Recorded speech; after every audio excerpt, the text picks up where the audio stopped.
আমি প্রেমও করি না, লাইনও মারি না, পড়াশোনা তো করি না, বাড়ির কাজকর্ম ঠিকঠাক ভাবে করি না, তার জন্য আমার কাছে অনেক বকা খাইতে লাগে। কিন্তু আমি সারাদিন এই মোবাইলটার মধ্যে যে কি একটা জাদু পাইছি, মোবাইলটার মধ্যে যে কি আছে, যদি একটা প্রেম করতাম সারাদিন মোবাইলটা নিয়ে পড়ে আছে, মাইনে নিলাম যে আমি প্রেম করতেছি, মোবাইলটাতে আমি বাবুসোনা করতেছি বাবুসোনা করতেছি, কিন্তু একটা বাবুসোনাও তো নাই, প্রেমও নাই, ভালোবাসাও একটা মানুষ নাই।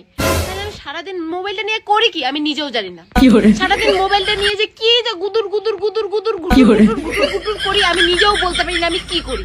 তারপরে আমি যে হঠাৎ করে যে সময়টা চলে যায় সারাদিনের নামে যে এই যে মোবাইলটাকে নিয়ে যে ধৈর্য আসি বাপরে বাপ, সারাদিনটা চলে গেল। কিন্তু আমি সারাদিনটা মোবাইলটা নিয়ে করলাম কি সেটা আমি নিজেও বুঝতে পারি না। আর মোবাইলটা ধরলে তো আমি বুঝতেই পারি না কোন সময় টাইমটা হুরুস করে চলে গেল। আর এদিকে মানুষ ভাবতেছে আমি সারাদিন মোবাইলটা নিয়ে আসি বলে মনে হয় বাবুসোনা আছে, ও মানে প্রেম করে রে, লাইন মারে। হ্যাঁ, এরকম তো কিছুই না। আমার ব্যাপার শুধু আমি জানতেছি, তাছাড়া আদার্স কেউ জানতেছে না। আদার্স মানুষ তো অন্য কিছুই ভাবতেছে, মনে হচ্ছে আমি প্রেম করে ভালোবাসা করে উল্টাই দিচ্ছি।